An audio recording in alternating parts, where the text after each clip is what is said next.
A very good morning and welcome to Lifestyle Within, people. It's the calendar new year. The beach in Canggu is peaceful, serene, the sun is shining. People are out, mostly locals, because I think all foreigners are still recovering from the New Year parties, their need for spectacles and the spectacular, and then the recovery from it. But I thought I'd shift to this medium because there are certain things that require more of a direct heart to heart, connected, longer form of intimacy and vulnerability. And I think that on Instagram we can just, we are limited with the timelines. And today I wanted to highlight just a few things about, mentality, mindset. What is holistic? What have I learned over the last few months of traveling in Thailand, in Bali? The good, the bad, the crazy, the mud, the lotus. And currently I've been waking up at early hours. So my day is already uh, like 3 hours into the day. So it's around about 7:30-ish today. So I woke up at 4:30. And it wasn't a punishment. It wasn't a renunciation, a practice of, uh, you know, sacrificing and doing bad to yourself. It's just that I feel more energetic, more optimized when I'm waking up earlier. And those days are over of renunciating. I spent a good 7-8 years of life in tapasya, in yoga, in that renunciation ashram. And but then over a period of time, after 7-8 years, I realized that we have to participate, we have to live and balance things, and that I think opened new chapters. And I've been doing that for the last 7-8 years, where obviously there is consciousness, there is a degree of working on the inner energy, utilizing it, harnessing it, but not going crazy, chasing something on the outside, whether it is in terms of money, love, and consciousness. And that's the first point I want to highlight today, that we are living and participating in a three-dimensional world, and we also have possibilities of other dimensions. So rather than separating all of that, we should live holistically, try to unite consciousness, try to unite love and money. These are not enemies, these are all functionalities of this domain and the other domain. And don't go crazy over any one of them, try to balance all of them.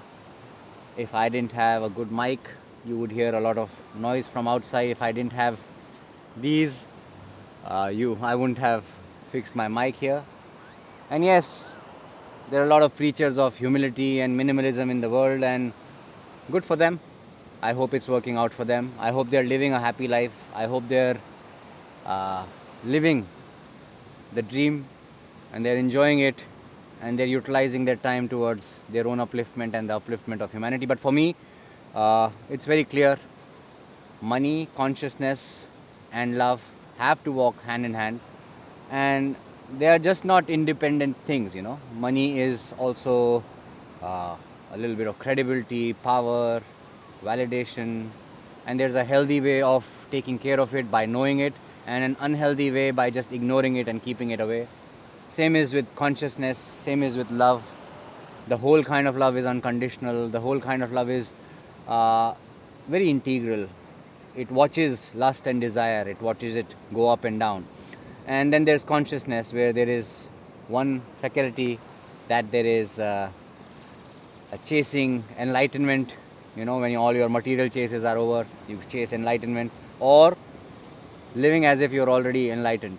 There's one faculty that you're praying to God, begging in front of God, and the other is that you are God, you're embodying the wholeness. So all these chapters are open, and we need to live holistically, majestically, as our highest self, here and now.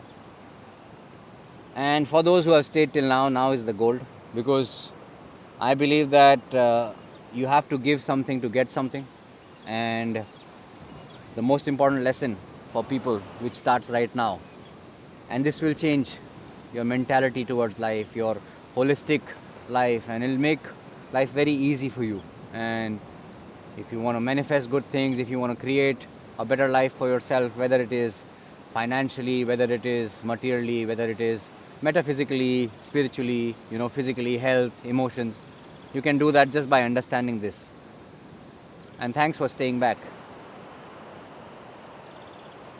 The mindset of the king or the beggar exists in life, and it's not about genders, wealth. These are all types of identities which we can recruit in our lifestyle. The king will act like a king irrespective of outer situations, and the beggar will act like a beggar irrespective of outer situations. And there are so many faculties of the world which are pushing us towards being a beggar, whether it is financially, whether it is towards health, whether it is towards, uh, you know, external validation, emotions, your mentality as jobs and slavery, or also in terms of spirituality. Just keep begging God, begging for enlightenment, begging on spiritual pursuits. But there's the king mentality as well, where people act from their highest self as the whole self in every function of life, where in terms of their mindset they are in abundance already without needing anything. And such are the kings who don't need a palace around them, because so many kings inside palaces having billions are still begging, still selling, still scamming. But they are kings who are whole, irrespective of their situation. In their emotions, they give out whole love. They are providers of security and protection, irrespective of how secure and protected they are, irrespective of what they'll get in return, whether they'll get lust, whether they'll get desires fulfilled, whether they'll get a woman of their life, or they'll get appreciation in their family or society. And then they are in the financial domain, kings who are not willing to invest in self, who are willing to give life a full go, who are not scared, who are not settling for a job that they don't like, who are giving their purpose and their dreams the best chance to flourish. And then there are kings in the spiritual and religious domain. These kings live like gods. They are not afraid of calling themselves gods and the responsibility that comes with it. They are not chasing enlightenment, they start with enlightenment. And then they enhance their energy like that, spend their energy, and give back as a part of that enlightenment. And this is all a possibility for you, my friends, if you change your mindset from this beggar, which is imposed by the society, to a king. Whether it is your financial, physical, mental, emotional, spiritual health. Physically, it's very relevant.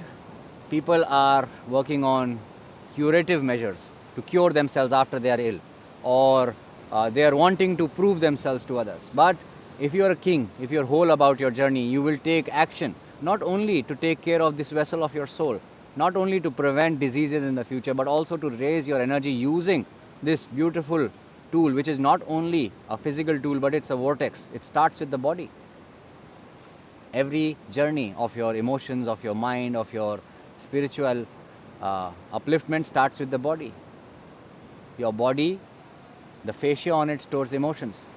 That's why a lot of people are stiff, especially in the West, because they have that kind of a divided raising up, nurturing, and then they end up being stiff. They're very strong to look at, but they're very stiff in their body. They're not mobile and flexible.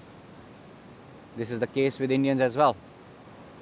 Other than that, when it comes to your mindset, if you're too stiff and rigid in your body, if you're just going as per people's opinion on having a aesthetically pleasing body, taking in steroids and doing all the nonsense in bodybuilding, you're limiting yourself greatly. Where is mobility? Where is endurance? Where is all these qualities of the mind? Withstanding pain, smiling towards pain, all these things you can train your mind through your body. Then finances, the creativity and ideas that you get when you take care of your body, the regulation of your hormones, the regulation of your energy, that's a separate chapter altogether, and that leads to good finances. And then comes your spiritual journey.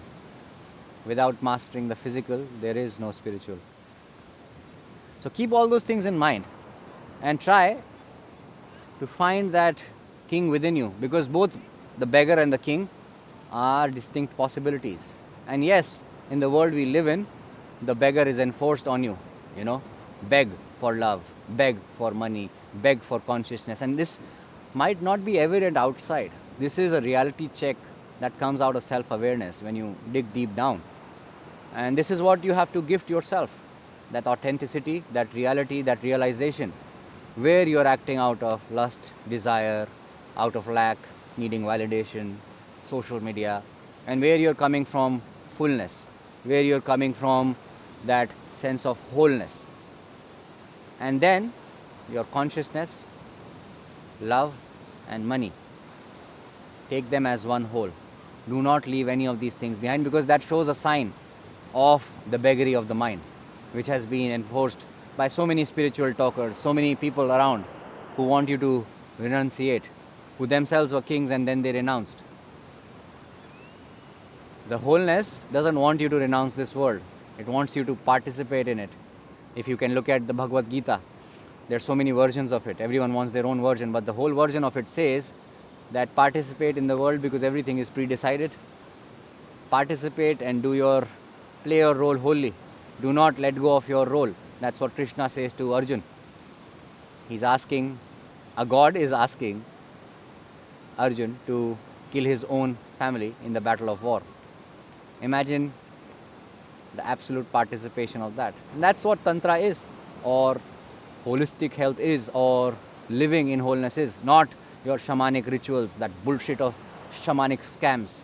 All these crappy people who have made this beautiful word into an abuse, for me at least, because I've met so many around who are just scamming people based upon that, just trying to fulfill their lust for money, sex, and all the lack that they have faced in their life. So be on that journey of wholeness, so that words and things mean something to you. Live with wholeness. Do not think that things will fulfill you. Things will, whether it's money, whether it's love, whether it's enlightenment, it won't fulfill you. It won't,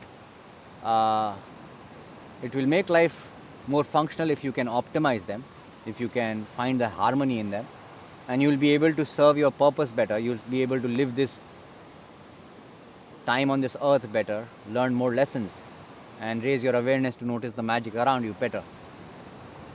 So that's my message for today.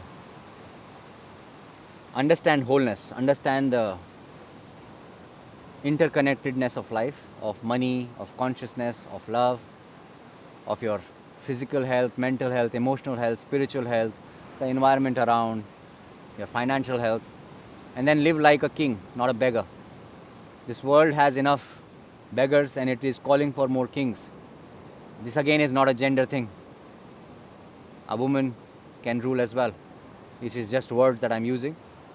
A woman is ruling and has all capacities of ruling through her own consciousness, through her own love, through her own money. And once she is realized her whole self, she will nurture. She will nurture the best out of herself and the world around it. Like, because that's what, Mother Nature, mothers do. They nurture.